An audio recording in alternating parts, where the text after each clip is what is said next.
परमात्मा पाप कर्म दंड को भी काट सकता है। अभी तक जिस भी संत व महापुरुष से मिले, उन्होंने यही बताया कि पाप कर्म फल भोगने से ही समाप्त होगा।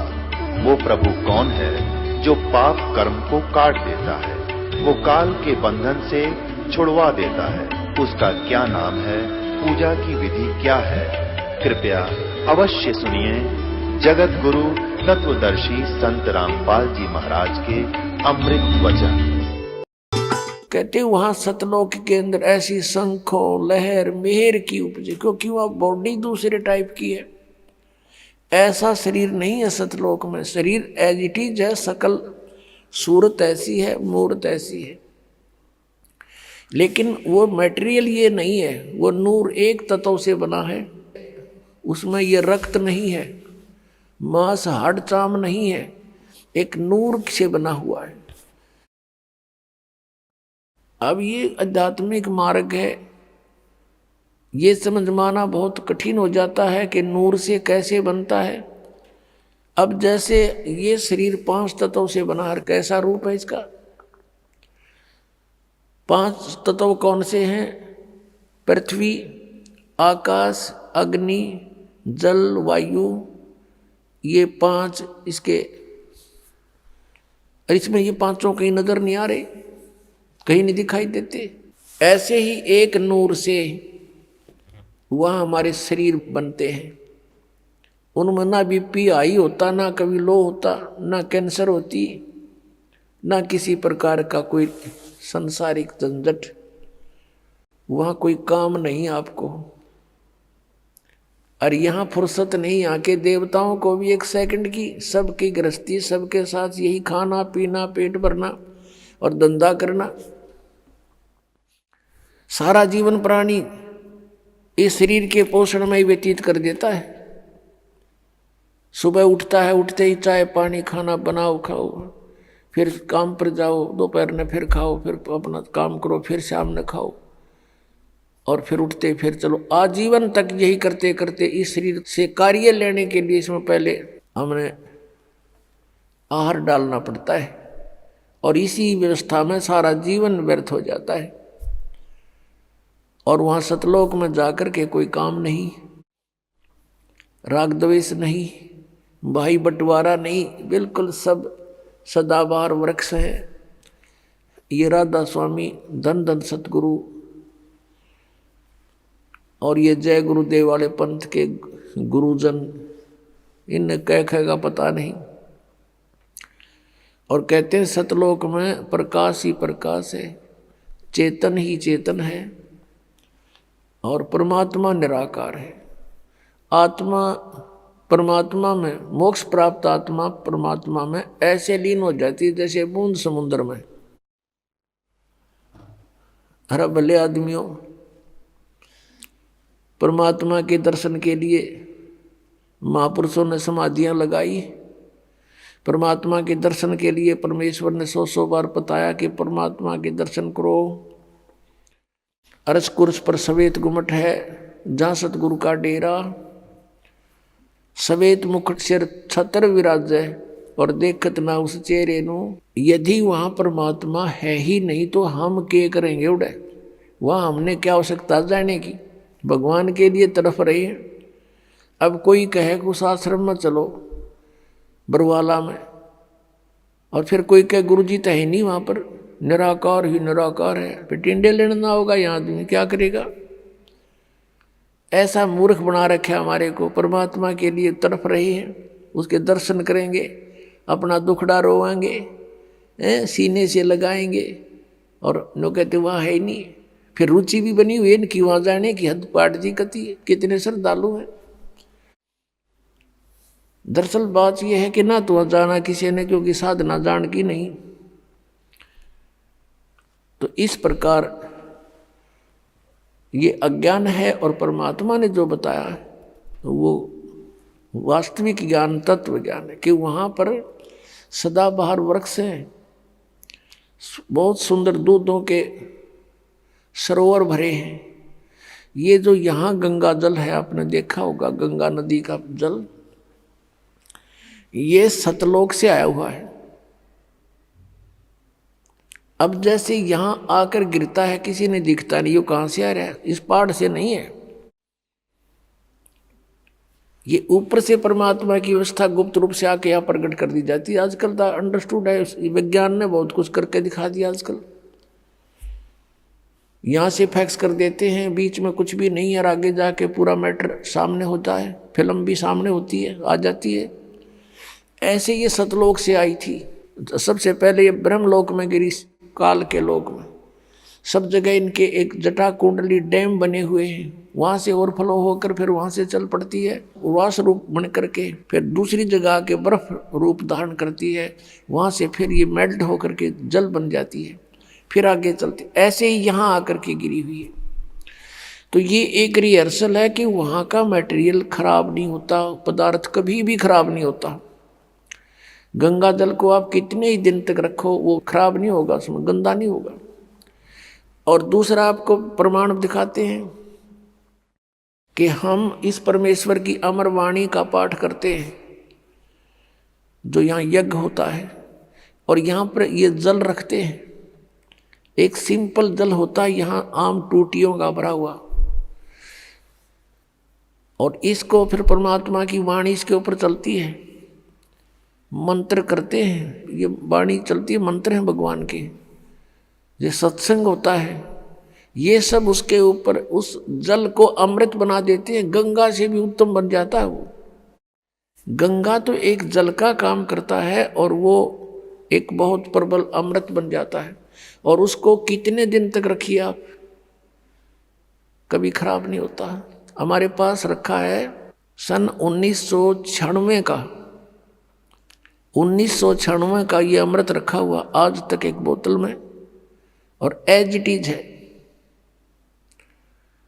तो जिस परमात्मा की चर्चा करने मात्र से जल भी अमृत बन जाता है, तो पुण्यात्माओं जो सत्संग हम करते हैं, परमात्मा की महिमा सुनाते हैं, अमृतवाणी बोलकर सुनाते हैं, इससे पशु पक्षियों पर भी प्रभाव पड़ता है, चींटियों पर भी प्रभाव पड़ता है, पौधों पर, वृक्षों पर भी प्रभाव पड़ता है, और इनको भी बहुत कुछ शक्ति प्राप्त होती है, और समय आने पर इनको ये काम देगी, इनको लाभ देगी। तो उस सतलोक के अंदर कोई पदार्थ खराब नहीं होता, सड़ता नहीं, गलता नहीं, और सदाबहार वृक्ष हैं, सूखते नहीं, और वहाँ कोई काम नहीं।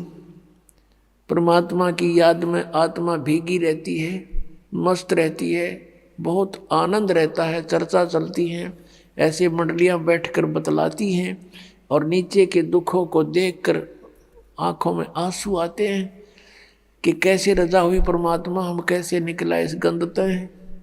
वहाँ जाकर जब नीचे को देखते हो ना, इसमें सड़ांध आती है, इस 21 ब्रह्मांड में तो सड़ांध, बुद्धबू दुर्गंध आती है।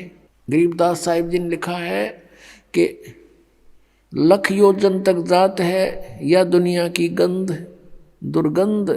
इस पृथ्वी लोक पर रहने वाले प्राणियों के अंदर से निकल रहे ये बदबू, कहते हैं 1 लाख योजन लगभग 12 लाख किलोमीटर ऊंचाई तक इसकी बदबू जाती है, स्मेल, बैड स्मेल जाती है।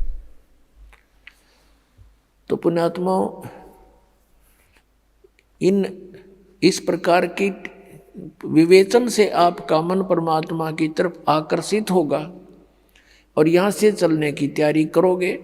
अन्यथा हम इसी व्यवस्था को फाइनल मान चुके हैं, मृत्यु तो होनी ही है, लेकिन मृत्यु से पहले बच्चों का विवाह हो जावे, और इनको भी भगवान संतान दे दे, इनका रोजगार ठीक हो जाए, फिर हम बेशक मर जावा। हमने इतना फाइनल कर रखा, बस ये हमारी फाइनल सोच है। अब कारण क्या है कि विकल्प नहीं था हमारे पास कोई भी। अब परमात्मा ने आकर दया करी अपने बच्चों पर है, वो खजाना खोल दिया जो 600 वर्ष पहले परमात्मा ने कहा था, धर्मदास मैं आपको ये सारा ज्ञान बताऊंगा, लेकिन इस तत्व ज्ञान को अभी सार्वजनिक मत करना। धर्मदास मेरी लाख दुहाई, ये सार नाम की तबार ना जाई, सार नाम बार जो पढ़ी, बिचली पीढ़ी हंस नहीं तरही। फिर कहा है कि धर्मदास मोरी लाख दुहाई, ये मूल ज्ञान कई बार न जाई, मूल ज्ञान बार जो पढ़ी, बिचली पीढ़ी हंसनी तरही। मूल ज्ञान को तब तक छुपाई जब तक ये द्वादश पंथ मिट जाए। अपने आत्माओं, उस परमेश्वर ने आकर स्वयं ही हमारी सुध ली, अपनी जानकारी आप बताई आकर के। अपने आत्माओं, अभी तक किसी भी संत या ऋषि महर्षि का विधान या उनका अनुभव देख लो, सुन लो, पढ़ लो, सभी ने यही कहा कि परमात्मा निराकार है। चाहे कोई विष्णु जी का पुजारी है और सामने मूर्ति रखी है भगवान की, उसको भी कहते हैं क्या मेडिटेशन करता, तो का ध्यान लगाता हूं। आपको कोई दिखाई दिया कि नहीं? परमात्मा का प्रकाश दिखाई देता, भगवान दिखाई नहीं देता। कैसा है भगवान? वो तो निराकार है। तो विष्णु जी क्या है आपका? विष्णु जी क्या है? ये निराकार है, साकार। और फिर भगवान कौन है? यदि आप जी का इष्ट श्री विष्णु जी है और फिर आप मेडिटेशन में ढूंढ किसको रहे हो, कहते निराकार है वो, तो फिर विष्णु जी क्या है? इसको कहते हैं मोती मुक्ता दर्शत नाही, ये जगह सब अंदरे, और दिखत के तय नैन चश्मिन का फेरा मोतिया बंदरे। एक शेख फरीद नाम के मुसलमान धर्म के अंदर एक फक्कड़ फकीर हुए हैं। बचपन से उसकी श्रद्धा भगवान में थी। पुण्यात्माओं, जो पुण्यकर्मी प्राणी पिछले जन्म जन्मांतर से परमात्मा की साधना भक्ति करते आ रहे हैं, उन्हीं को आज एक विशेष तरफ है परमात्मा के पाने की। यहाँ गरीबदास महाराज जी कहते हैं, साधों से ती मस्करी और चोरा नाल खुशहाल, ये मल अखाड़ा जीतेंगे युगन युगन के माल। यदि आप जी किसी को ये सच्चाई बताने की चेष्टा करते हो तो आपका मजाक करते हैं, और इन झूठिया ने दुनिया बुका कर डाल दी, अपने करोड़ों शिष्य बना दिए एक अटबट करके। कहते इन चोरा नाल खुशाल, बेखों के लश्कर फिरें ये बाणी चोर कठोर, सतगुरु धाम न पहुंचेंगे ये 84 के ढोर। फिर कहा कि मल अखाड़ा जीतेंगे ये युगन युगन के माल। माल माने रेसलर, पहलवान, जो एक्सरसाइज करता है डेली, और कभी समय आने पर उसकी कुश्ती किसी के साथ होती है, रेसलिंग, तो वो मल अखाड़ा, वो मल ही जीता करते हैं, पहलवान ही जीता करते हैं। आप जी उस परमात्मा के अखाड़े के पहलवान हो, बेटी भाई बहन बुजुर्ग जो भी है, जैसा भी है, युगों युगों से आप ये एक्सरसाइज करते हुए आ रहे हो।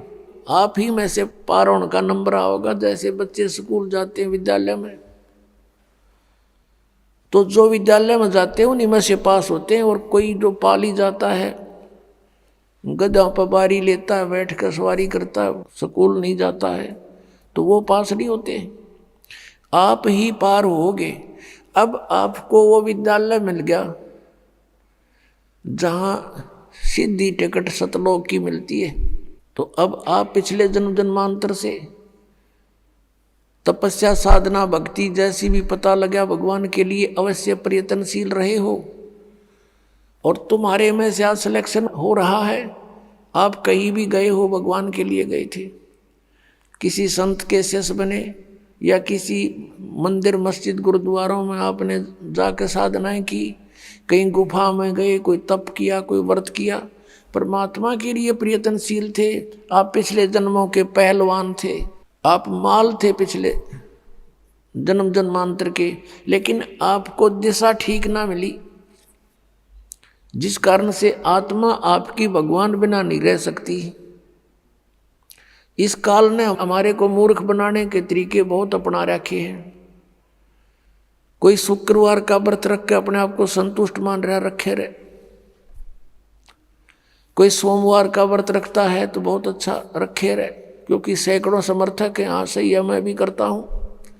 और ये किसी को नहीं पता कि गीता जी के 16वें अध्याय के 23वें श्लोक में लिखा है कि शास्त्र विधि को त्याग कर जो मनमाना आचरण करते हैं उनकी न तो गति होती है न कोई सुख प्राप्त होता है, न उनकी कोई सिद्धि प्राप्त होती है, यूजलेस। गीता जी अध्याय नंबर 16 के श्लोक 24 में तुरंत कहा है कि इससे तेरे लिए अर्जुन कर्तव्य और अकर्तव्य की व्यवस्था में सदग्रंथ ही प्रमाण है, नथिंग एल्स। किसी की दंत कथा पर मत विश्वास करना, जो अपने सदग्रंथों में लिखा है उसी में वे ऑफ वर्शिप सही है, फाइनल है। अब जैसे ये श्री कृष्ण जी के पुजारी पवित्र हिंदू धर्म में जितने भी पुण्यात्मा हैं, अब गीता जी को सिरोधार्य मानते हैं और नाम जपते हैं हरे राम हरे कृष्ण, राधे राधे श्याम मिला दे, ओम नमः शिवाय, ओम भागवते वासुदेव नमः, एवं नमः, ये पता नहीं कितने मंत्र बना रखे। गीता जी में है कोई मंत्र ऐसा? गीता जी में फाइनल फैसला कर रखे है। गीता जी अध्याय नंबर 8 के श्लोक नंबर 13 में कहा कि ओम इति एक अक्षरम ब्रह्म व्यवहारण माम अनुसमरण ये प्रयाति तदंदेहम सयाति परमाम गति। मुझ ब्रह्म का, माम ब्रह्म, मुझ ब्रह्म का केवल ओम इति एक अक्षरम, ये ओम एक अक्षर है, नथिंग एल्स, और कुछ नहीं। उच्चारण करके सिमरण करता हुआ जो अंतिम श्वास तक, शरीर छोड़ने तक इसका सिमरण करता हुआ छोड़कर जाता है, यह प्रयाति तदंतेहम सयाति परमाम गति, वो परम गति को प्राप्त होता है। ओम से मिलने वाली परम गति, ओम से मिलने वाली श्रेष्ठ गति कौन सी है? ब्रह्मलोक प्राप्ति, क्योंकि ओम ब्रह्म का मंत्र है। गीता जी अध्याय नंबर 7 के श्लोक नंबर 18 में गीता ज्ञानदाता ब्रह्म श्री कृष्ण जी में बोल रहा है, वो कह रहा है कि मेरी गति में ये उदार आत्मा है तो अच्छी, लेकिन ये मेरे वाली घटिया गति में ही आश्रित रहे। ओम से मिलने वाली जो सुविधा है, मोक्ष है, जितना कहते यो तो व्यर्थ है, घटिया है, अनुत्तम है। अनुत्तम क्यों है? क्योंकि गीता ज्ञानदाता स्वयं कह रहा है 4 अध्याय के 5वें और 9वें श्लोक में, 2 अध्याय के 12वें श्लोक में, 10वें अध्याय के 2 श्लोक में, अर्जुन तेरे और मेरे बहुत जन्म हो चुके हैं, तू नहीं जानता मैं जानता हूं। तो इससे सिद्ध है कि जन्म मृत्यु ब्रह्म की भी और पुजारी भी फिर दुखी, जन्म और मृत्यु जैसा दुख नहीं पृथ्वी पर। इसलिए गीता ज्ञानदाता 18वें अध्याय के 62वें श्लोक में कहता अर्जुन तू सर्वभाव से उस परमेश्वर की शरण में जा, उसकी कृपा से ही तू परम शांति को और सनातन परम धाम को प्राप्त होगा। अब पुण्यात्माओं 17वें अध्याय के 23वें श्लोक में गीता जी में स्पष्ट किया है कि उस सच्चिदानंद घन ब्रह्म की पूजा यानी तत्ब्रह्म, उस परम अक्षर ब्रह्म की साधना का 3 मंत्र का जाप है, उसको प्राप्ति का ओम तत्सत, ओम ब्रह्म का सरपुरुष भी कहते हैं इस ब्रह्म को, और तत् अक्षर पुरुष का वो सांकेतिक है, और सत जो है परम अक्षर ब्रह्म का, इनकी मजदूरी करनी है। इन तीनों की साधना से ही परमात्मा प्राप्ति, सतलोक प्राप्ति होगी। ओम और तत् सांकेतिक है, ये दोनों मिलकर 2 अक्षर का सतनाम बनता है। और तीसरा वो सार नाम है जो सत कहा है गीता जी अध्याय नंबर 17 के श्लोक 23 में। तो कहने का भाव ये है कि हम साधना करने का खूब कोशिश की हमने, अब पढ़े गीता और नाम ले हरे कृष्ण कृष्ण कृष्ण हरे हरे राधे राधे, कोई बात हुई या? बालकों का खेल बना रखा हमने, भगवान की तरफ जरा भी ध्यान नहीं दिया। गीता जी में है कहीं ये मंत्र, फिर जाप किस लिए कर रहे हो? परमात्मा का विधान है ये। यदि कहो कि तुम कि पुराणों में ऐसा लिखा है, पुराणों में भी, पुराण क्या चीज है, गीता जी क्या शास्त्र है। 4 वेद पूर्ण परमात्मा ने, सत्य पुरुष ने इस ब्रह्म के अंतःकरण में फीड कर दिए थे। 5 वेद किए थे, सूक्ष्म वेद भी जो परमेश्वर ने स्वयं आकर बोलना पड़ा, इसने नष्ट कर दिया फिर, और उसमें ऐसे फीड कर दिए जैसे उसका निर्धारित समय रख दिया। इतने समय के बाद वो अपने आप इसके श्वासों के माध्यम से बाहर निकल आए। इसने सारे के सारों को पढ़ा तो इसमें देखा कि जो 5वां वेद है उसमें पूरा निर्णायक ज्ञान है, कबीर इज गॉड, वो साकार है, मनुष्य दृश्य है, और उसकी भक्ति की विधि ये है, उसमें सारा कंप्लीट था। तो इसने 5वां वेद नष्ट कर दिया। 4 वेद जिसमें महिमा तो परमात्मा की है, लेकिन वे ऑफ वर्शिप नहीं है, उसमें पूजा की विधि नहीं है। वो 4 वेद अपने पुत्र ब्रह्मा को दे दिए। ब्रह्मा जी ने उनको पढ़ा, जैसा भी अभी तक इनके समझ में नहीं आ रहा ये है कि क्या कहानी है। तो ब्रह्मा जी से ही ज्ञान प्राप्त हुआ, किन्होंने? अन्य ऋषियों ने। तो उन अन्य ऋषियों का और साथ में इस ब्रह्मा जी का जो ज्ञान है वो पुराण है, और वेद ज्ञान है गॉड गिवन। गीता जी जो श्रीमद् भगवद गीता, ये भी वेद ज्ञान है। इसमें थोड़ी सी इसने अपना मिक्सर कर रखा है। गीता जी में जगह जगह इसने कुछ संकेत दिए हैं कि ये मेरा मत है, उसका मत छोड़कर बाकी सब वेद ज्ञान है। अपनात्माओं, वेद जो हैं ये परमात्मा का विधान है, आदेश है, संविधान है। और जो पुराण हैं उनमें किसी ऋषि या ब्रह्मा विष्णु महेश देवता का आदेश है, उनका अपना अनुभव है। तो हमने गीता जी के अतिरिक्त, वेदों के अतिरिक्त किसी की भी आदेश की पालना नहीं करनी है। यदि हम परमात्मा के विधान के विरुद्ध किसी की आज्ञा का पालन करके साधना करते हैं तो वो शास्त्र विधि को त्याग का मनमाना आचरण है। पुराण जो हैं ये हेल्प करते हैं केवल परमात्मा की महिमा को समझने के लिए, लेकिन परमात्मा पाने का केवल गीता जी और वेद ही विधान है। और 5वां वेद जो परमात्मा ने स्वयं आकर बोला, जो सच्चिदानंद घन ब्रह्म की वाणी कहलाती है, कबीर वाणी, वो उसमें सारे ही ज्ञान है, इंक्लूडिंग 4 वेद और साथ में गीता और पुराण, सभी उनमें इंक्लूड है। एक व्यक्ति था, उसका मित्र एक था SHO। उसने अपने मित्र से कहा कि मेरा जो पड़ोसी है साथ वाले मकान का, वो मुझे बहुत परेशान करता है, किसी तरह बाज नहीं आता है, मैं क्या करूं? अब SHO ने कहा कि मार लठ उसका, माप देख लूंगा। पहले ऐसे समय थे। अब उसने अपने मित्र उस दरोगा जी का आदेश पालन करके अपने पड़ोसी से झगड़ा ठान लिया। लट्ठम लट्ठा हो गए, पड़ोसी मर गया। अब वो साथ वाले मकान का व्यक्ति मर गया तो उसको पकड़ कर ले गया वही SHO जो उसका मित्र था, और कोतवाली में दे दिया और उसको सजा होगी, सजाए मौत होगी। अब उसने क्या गलती करी कि राजा का विधान है कि कोई किसी की हत्या करेगा उसको सजाए मौत दी जाएगी। उस व्यक्ति ने एक अधिकारी की आज्ञा का पालन करके और अपने साथी का लठ मार कर मृत्यु कर दी, राजा का विधान तोड़ दिया। अब राजा के विधान अनुसार उसको सजाए मौत होगी, वो अधिकारी कुछ नहीं कर सका।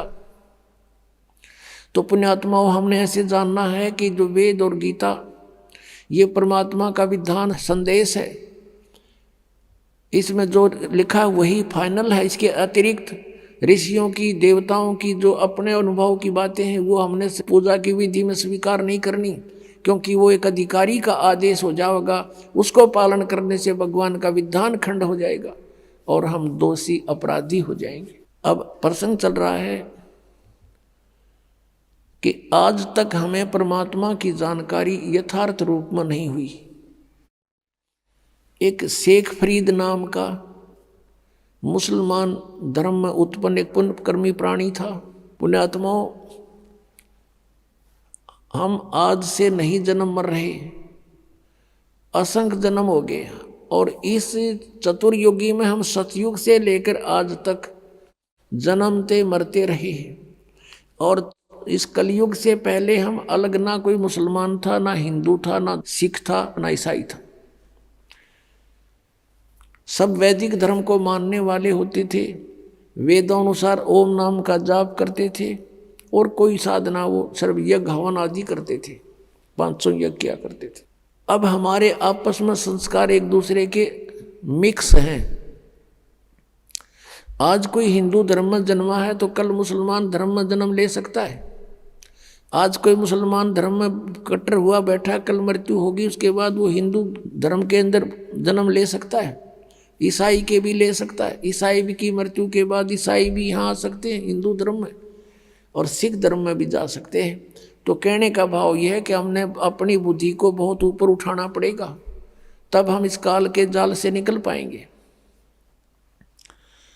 तो पुण्यकर्मी प्राणी शेख फरीद बचपन से ही परमात्मा में उसकी श्रद्धा बनी, पिछले संस्कार प्रबल थे उसके लिए थोड़ा सा कथा सुनाते हैं कि वो शरारती बहुत था, उलाने बहुत लाता था, गांव में जाकर के दूसरे बच्चों के साथ झगड़ा कर देता था, किसी को कुछ छेड़छाड़ कर देता था आपस में बच्चों के साथ, या किसी के घर में घुस के उनका कोई बर्तन उठपटंग कर देता था, उलाने आते थे। उसकी माता बहुत तंग होगी, उसने सोचा अब क्या करूं, इसको कैसे शांत करूं। तब उसने एक दिन सोचा कि इसको कहती हूं कि बेटा तू नमाज कर ले। शेख फरीद की माता ने कहा कि बेटा तू नमाज करा कर, छोटा ही बालक था 3-4 वर्ष का। कहने लगा क्यों, मैं क्यों करूं नमाज, मुझे क्या मिलेगा। और वो उसका फेवरेट फ्रूट था खजूर, जो है वो खजूर बहुत खाता था, उसको बड़ा पसंद थे। उसने कहा, माँ ने कहा बेटा अल्लाह तुझे खजूर देगा, कि सचमुच अका प्रतिदिन, हाँ प्रतिदिन देगा। वो कहने लगा माँ बता फिर कैसे करते नमाज। नो बोली डट जा, कोई समय होता है नमाज करने का, मैं बताऊंगी, इतना बैठ जा। वो इतना बैठा रहा। अब माँ ने सोचा मेरा काम करने का समय है, इसने ला दूं नमाज करन, और तू काम कर लेगी इतनी ना, तो कह पता नहीं क्या उलाने लाओगा। उसने एक कपड़ा बिछाया और कहा बेटा ऐसे मत्था टेक ले और यूं कहता रहे अल्लाह मुझे खजूर दे, अल्लाह मुझे खजूर दे, यही नमाज है। तो और तो उसके याद क्यों होती बालक के। जब उसने काफ़ी देर करता रहा, उसकी मम्मी ने क्या किया, एक पत्ते में खजूर लपेट के, थोड़ा सा खजूर 2 पत्तों में, उस कपड़ा बिछा रखा था उसके नीचे रखे ही। और जब सारा काम कर लिया, जब कहने लगी बेटा आंख खोल दे बाजा, वो उठा, उसने देखा इधर उधर, कहने लगा माँ अल्लाह ने खजूर तो दिया ही नहीं, मैं नहीं करूँ आज के बाद बिल्कुल भी। उसकी माँ ने कहा बेटा अल्लाह ऐसे सरेआम थोड़ा ही देता है, वो तो गुप्त देता है बेटा, देख कहीं रख गए होंगे आसन के नीचे। उसने कपड़ा उठाकर देखा तो रखा मिला, खावर कूद खा लिया, वाह जी वाह। फिर कहता माँ अब फिर बता कब करनी है वो नमाज। एक दिन क्या हुआ कि माता ऐसे प्रतिदिन उसको बैठा दे, वो ऐसे ही बिल्कुल दर्द होकर 2-2, 3-3 घंटे उठे को नहीं। एक दिन उसकी माता वो खजूर रखना भूल गई और उसने कह दिया आजा बेटा। वो उठ गया, उसने उठाकर पल्ला देखा, खजूर वेजिटीज रखे जैसे पहले रखती थी उसकी माँ।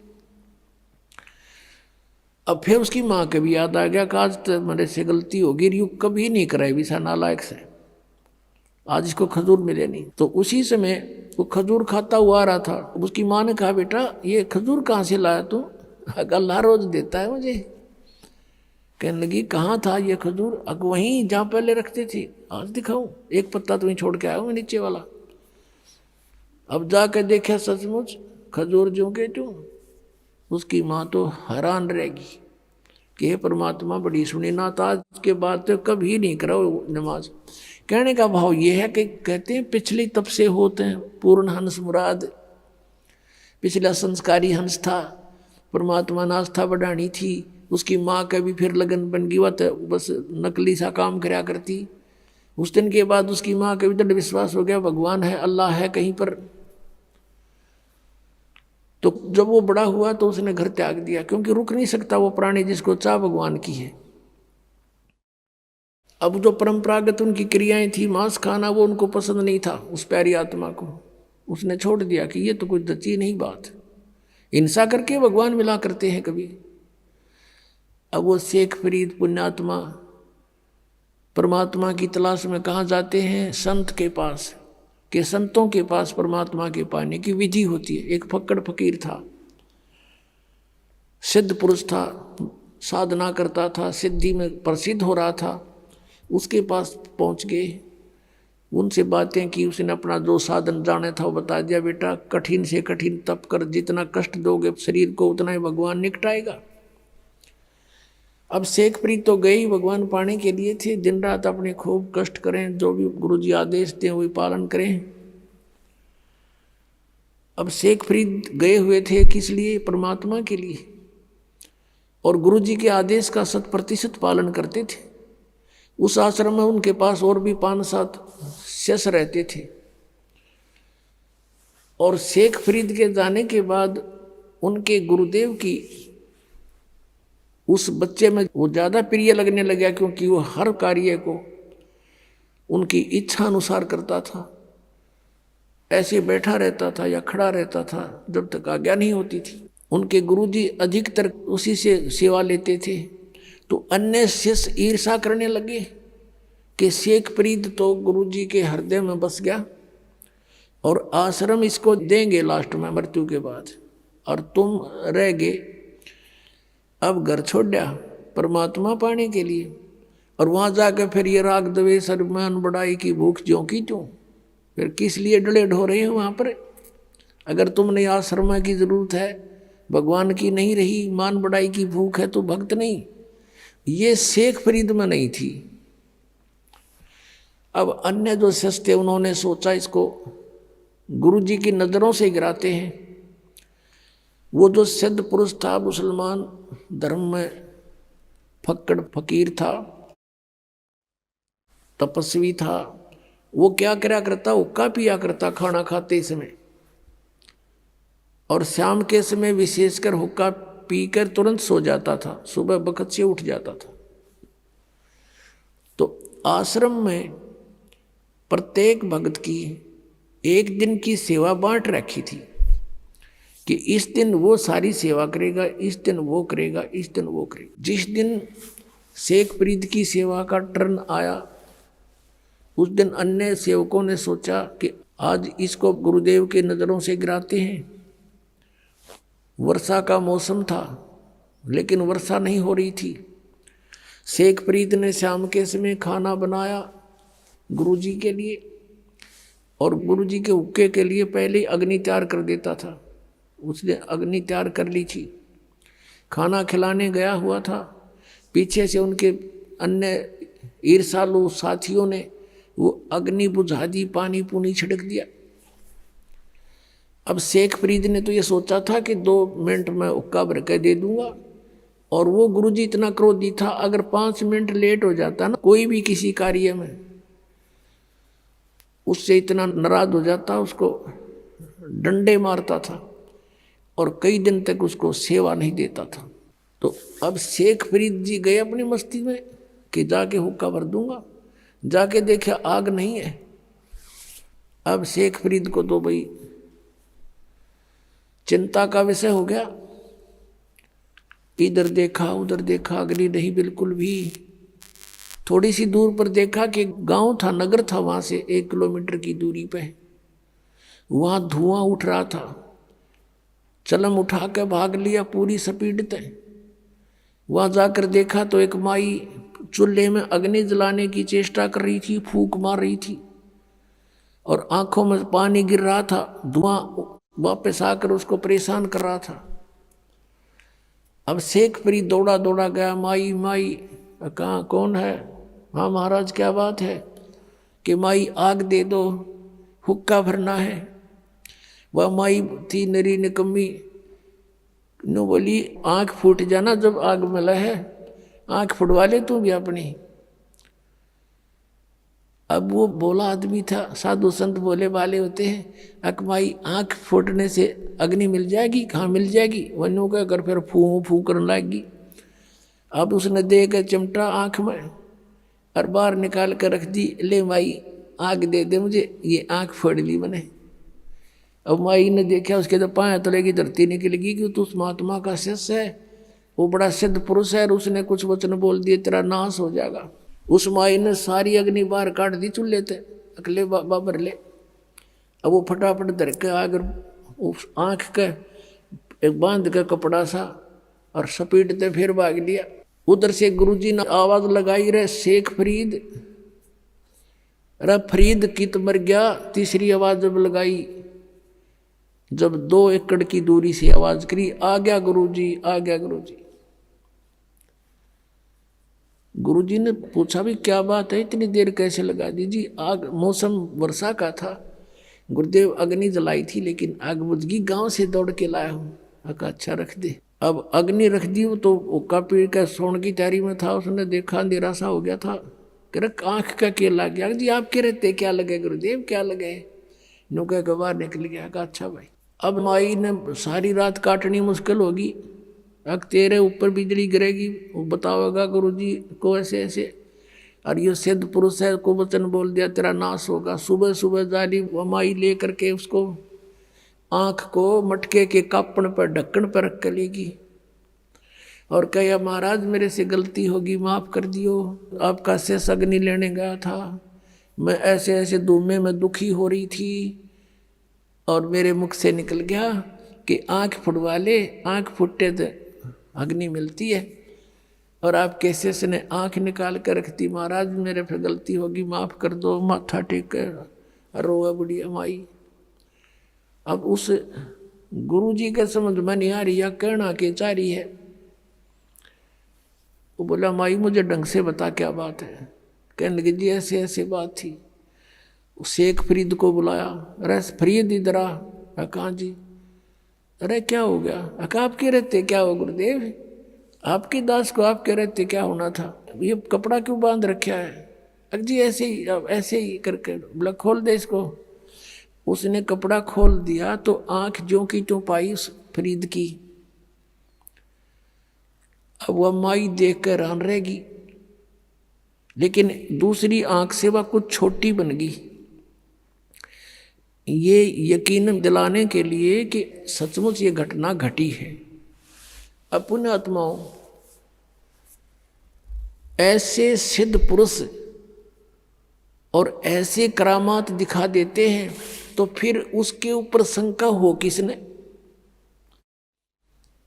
अब ये बातें अब तत्व ज्ञान से आपका समझ में आएंगी कि ऐसा सिद्ध पुरुष था वो तपस्वी होका पाड़ कि उसके क्योंकि पिछले संस्कार थे उन पुनकर्म प्राणियों के, पिछले ही तप से होते हैं पूर्ण हंस मुराद। वर्तमान की सिद्ध साधना कुछ थी नहीं उनकी, दोनों की, ना शेख फरीद की थी ना उस गुरु की थी, पिछले संस्कारों से थी, पिछले जन्म जन्मों के वो विद्यमान होते हैं। तो भी उन्हीं को अंगड़ाई आती है भक्ति की, घर त्याग देते हैं, लेकिन आगे साधना ना होने से वो अपनी बैटरी डिस्चार्ज कर जाते हैं ऐसे सिद्धि दिखाकर। अब सब जगह आसपास चर्चा का विषय हो गया, उस महाराज की वाह वाह होगी कि एक बालक की ऐसे ऐसे आंख भी पूरी कर दी उसने। सारी जनता आसपास की पूजन लायक गिर वो महात्मा सिद्ध पुरुष और सुप्रीम वो हो गया वहाँ का संत। अब कुछ दिनों के बाद क्या हुआ कि उसकी मृत्यु होगी। मृत्यु के उपरांत शेख फरीद ने वो आश्रम त्याग दिया, सोचा साधना करनी है। गुरुजी ने कहा कठिन तप करो, भगवान निकटावेगा, उसके दीदार हो जाएगा। शेख फरीद तो परमात्मा पाने के लिए घर से निकला था और भगवान ना मिला तो इस मनुष्य शरीर का बनेगा क्या, मैं करूँगा क्या इस मिट्टी का, ये सोचकर गुरुजी के आप बताए अनुसार घोर तप शुरू कर दिया। एक वृक्ष की मोटी टहनी कुएं के ऊपर से गई हुई थी।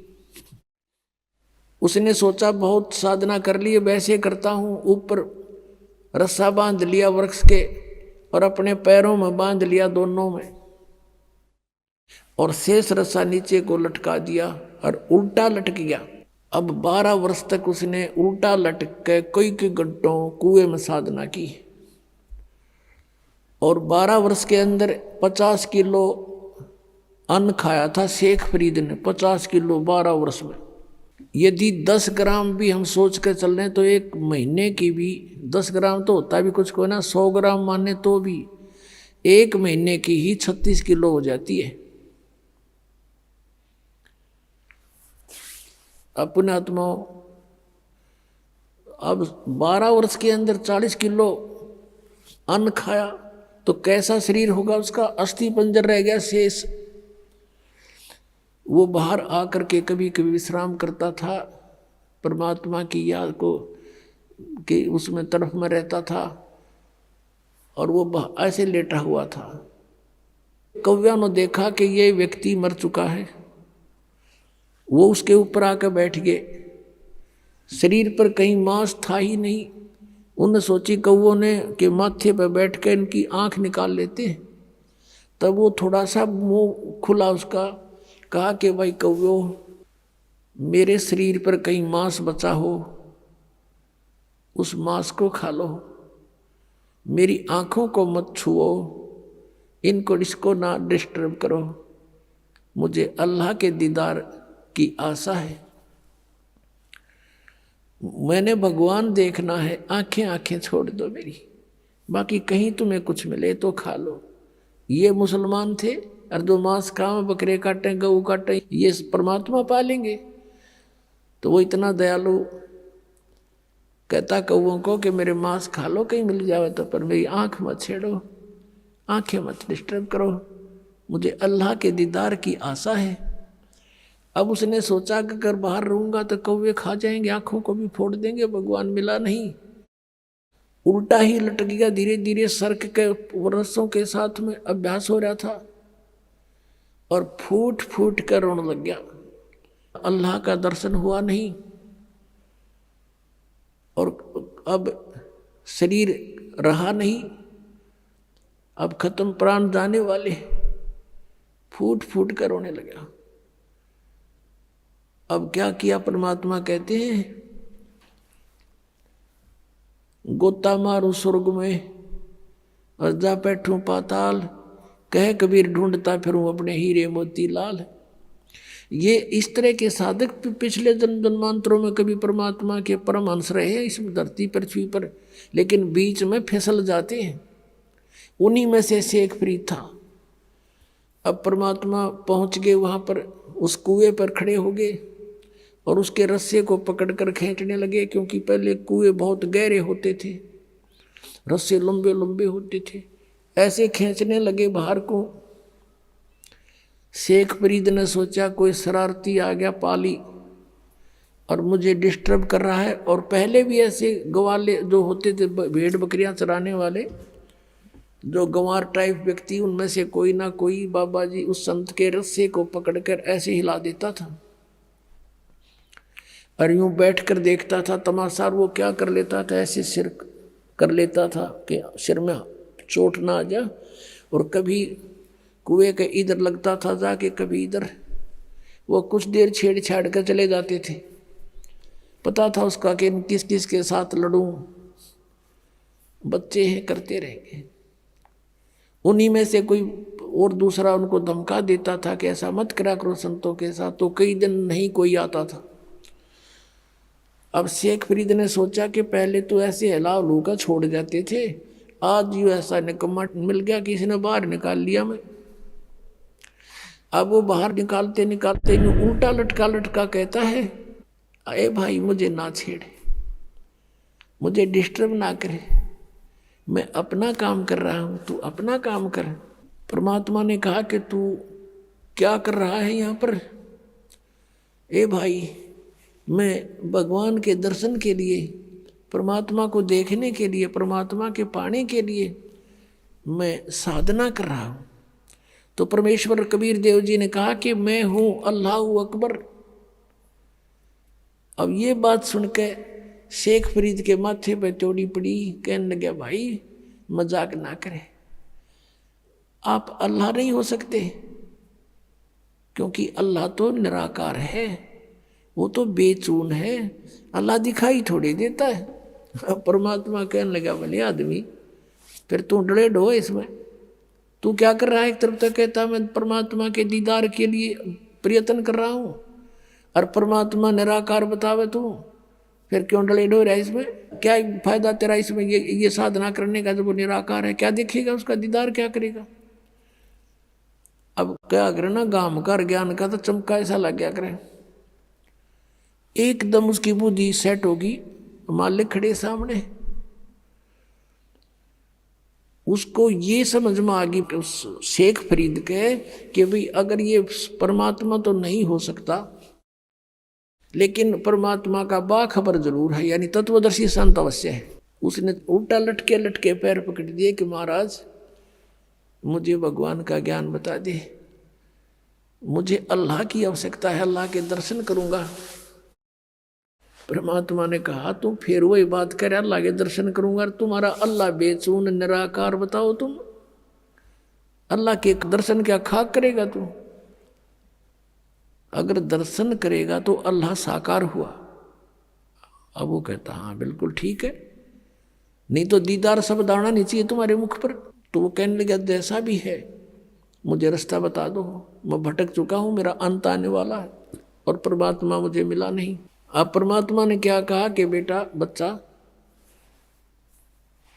इस देही शरीर के साथ तेरी के शत्रुता है वो कभी खत्म कर लिया, बहुत कॉस्टली है, इस तरह परमात्मा नहीं मिलता।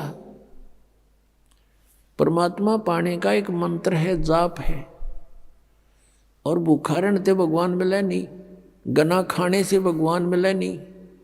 इतना भी नहीं खाना चाहिए कि अंगड़ाई टूटर जो माइया दड़ी पक्का खा ले, और इतना कम भी नहीं खाना चाहिए कि कमर टेढ़ी हो जा के भक्ति करोगे। प्रथम अंजल संयम राखे, योग युगत सब सतगुरु भाखे। खाने पीने पर संयम बरते, हिसाब का खावे, इतना खावा जो घना नींद भी ना आवे और भूखा भी ना रहे और शरीर में फुर्ती सपूर्ति बनी रहे। और ये साधना कर। फिर शेख फरीद को धीरे धीरे खाना खिलाया, फल खिलाए, फूल खिलाए, फिर धीरे धीरे खाना खाने लगा और फिर वो परमात्मा के साथ ही हो लिया। अपने आत्मा कबीर परमेश्वर जी वो पूर्ण परमात्मा है, अल्लाह अकबर हैं।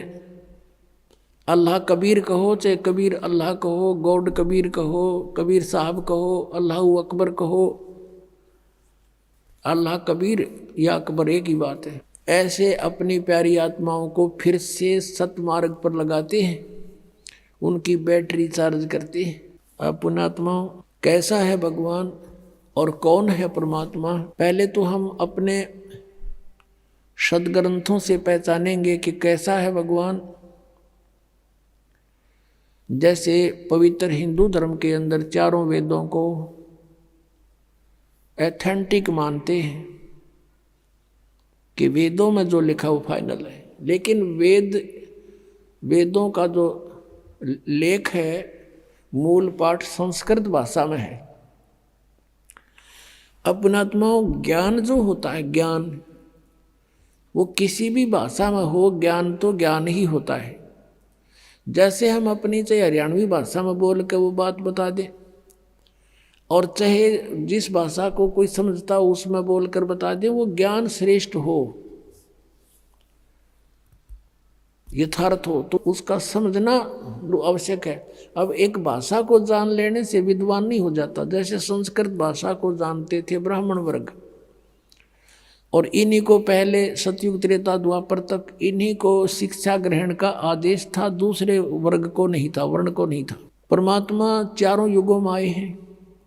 सतयुग में सत सुकृत नाम से आए, तब इस मनु जैसे ऋषियों से मिले, ब्रह्मा से मिले, विष्णु से मिले, शिव जी से मिले।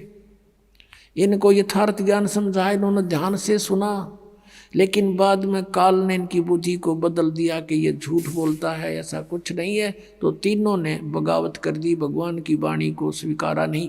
मनु जी ने भी परमात्मा का नाम बिगाड़ दिया कि ये वामदेव है।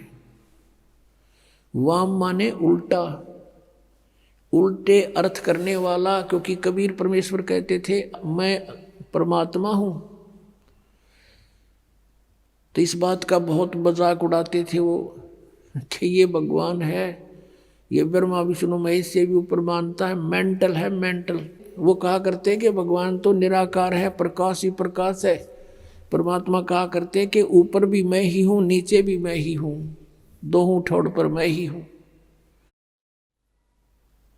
तो उसका नाम वामदेव रख लिया, वामदेव। वाम माने उल्टा, उल्टी खोपड़ी वाला, वामदेव उल्टी खोपड़ी वाला भगवान। नहीं माना, कहने का भाव किसी ने नहीं माना परमात्मा को परमात्मा। त्रेता युग में मुनिंदर नाम से आए थे और द्वापर में करुणा में नाम से आए थे, जो सुपद सुदर्शन के गुरु जी बने थे। और त्रेता युग में आए थे जो मंदोदरी और नल नील और लंका के अंदर जो एक चंद्र विजय भाट था, उसके 16 सदस्यों ने नाम लिया था। और भी कुछ एक अच्छी आत्माओं ने परमात्मा की शरण ग्रहण की थी। अब कलयुग के अंदर वो परमात्मा आए और अपना यथार्थ ज्ञान स्वयं ही बताना पड़ता है परमात्मा को प्रत्येक युग में आके। अब जो परमेश्वर आए थे 600 वर्ष पहले बनारस में, उस समय भी परमेश्वर यही कहा करते थे कि तुम जिन भगवानों की पूजा करते हो, इनकी पूजा का विधान वेदों में नहीं है। और ब्रह्मा विष्णु महेश को आप अजरो अमर मानते हो, ये अजर अमर नहीं है, इनकी जन्म मृत्यु होती है। 3 देव की जो करते भक्ति, उनकी कदे ना हो मुक्ति। इन तीनों देवताओं की 600 वर्ष पहले परमात्मा ने बताया था कि दुर्गा इनकी माता है और काल इनका पिता है। लेकिन उस समय इन ब्राह्मण वर्ग के जो गुरुपद पर विराजमान थे व्यक्ति, उन्होंने परमात्मा का घोर विरोध किया और करवा दिया जनता से, और कहा कि कबीर तो अशिक्षित है, ये क्या जाने संस्कृत भाषा को, ये तो जुलाहा है, धानक है, हम ब्राह्मण हैं, हमने संस्कृत को पढ़ा। ऐसा कुछ नहीं लिखा हुआ इन पुराणों में। ये सर्वेश्वर हैं, महेश्वर हैं, कोई इनके माता पिता नहीं, मृत्युंजय हैं, कालज्य हैं। आज तक मूर्ख बना रहे थे हमारे को ये संस्कृत भाषा के जानने वाले। और परमात्मा ने 600 वर्ष पहले लिखा था कि इनकी जन्म मृत्यु होती है, इनके माता पिता हैं। अब पहले तो परमात्मा के उस सूक्ष्म वेद में दिखाते हैं आपको कि परमात्मा ने 600 वर्ष पहले ब्रह्मा विष्णु महेश के बारे में क्या टिप्पणी करी थी। और आज फिर उन पुराणों में ज्यों की त्यों पाई। जब हम शिक्षित हो गए, समझण जोगे हो गए। अब देखिएगा, अब ये है कबीर सागर। अब कितना मोटा ग्रंथ है, अब देखना इसको, इसके अंदर दिखाते हैं आपको। ये है कबीर सागर, संपूर्ण 11 भाग, खेमराज श्री कृष्ण दास प्रकाशन बम्बई, यहाँ से ये प्रकाशित है। और इसका यहाँ लिखा है सत कबीर सागर, ज्ञान सागर प्रथम खंड, कबीरपंथी भारत पथिक, स्वामी युगलानंद बिहारी द्वारा प्रस्कृत।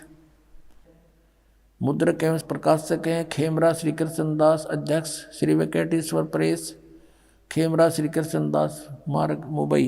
ये ज्ञान बोध और बोध सागर, ये चैप्टर अध्याय है इसमें कबीर सागर में। ये सूक्ष्म वेद है और इसके 21 पृष्ठ पे है।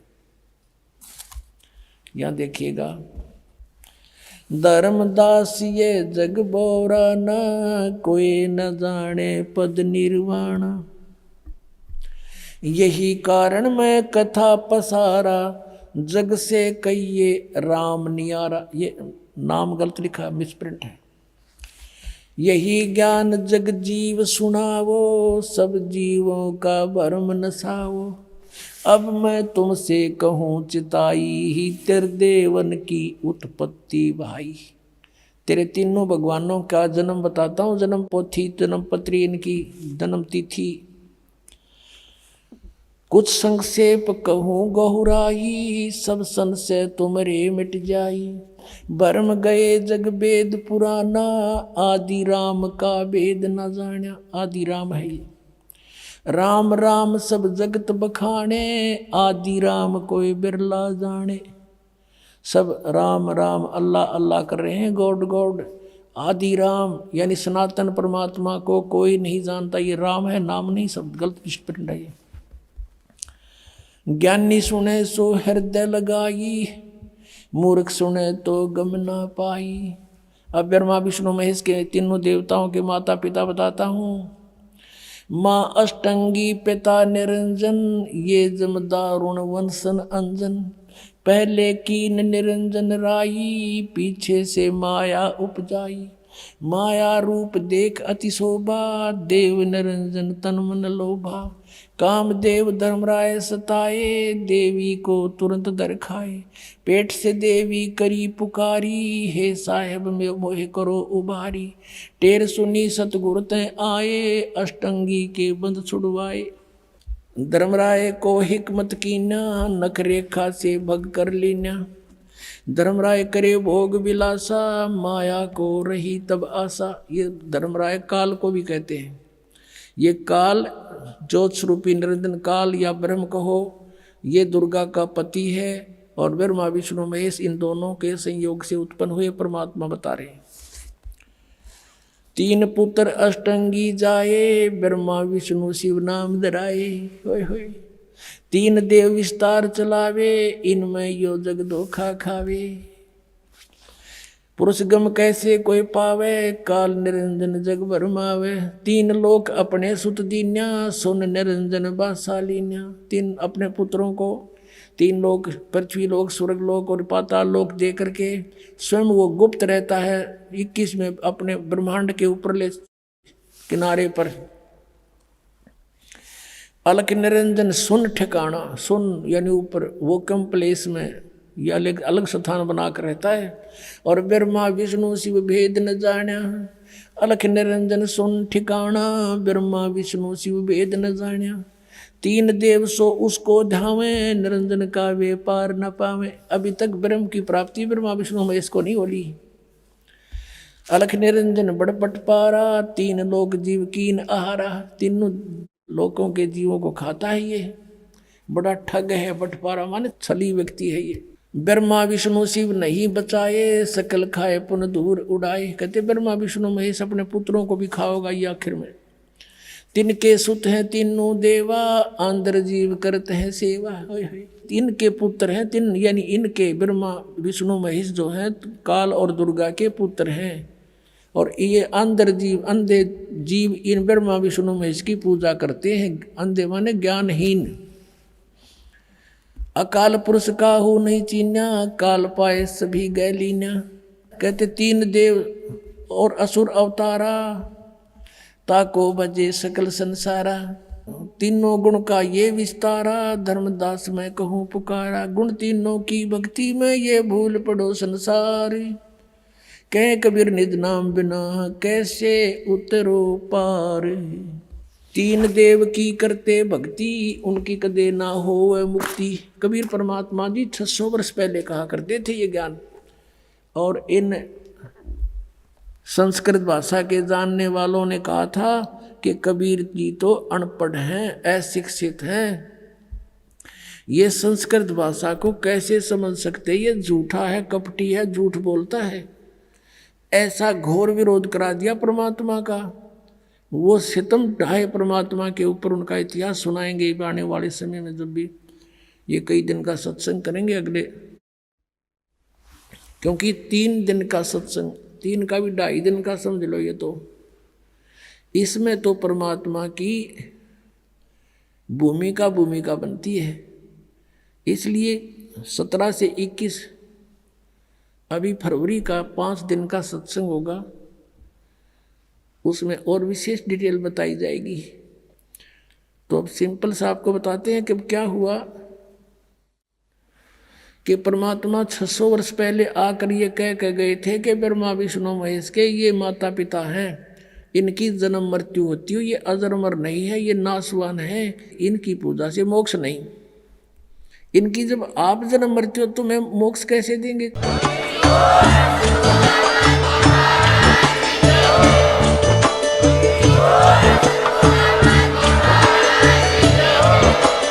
आप सुन रहे थे जगत गुरु तत्वदर्शी संत रामपाल जी महाराज जी के मंगल प्रवचन। अधिक जानकारी के लिए विजिट कीजिए हमारी वेबसाइट www.jagatgururampalji.org। संत रामपाल जी महाराज जी के शुभ आशीर्वाद से पूरे विश्व भर में 500 से भी ज्यादा नाम दीक्षा केंद्र हैं, जिन पर संत रामपाल जी महाराज जी द्वारा ऑनलाइन निशुल्क नाम दीक्षा दी जा रही है। अपने नजदीकी नाम दीक्षा केंद्र का पता करने के लिए संपर्क करें 8222880541।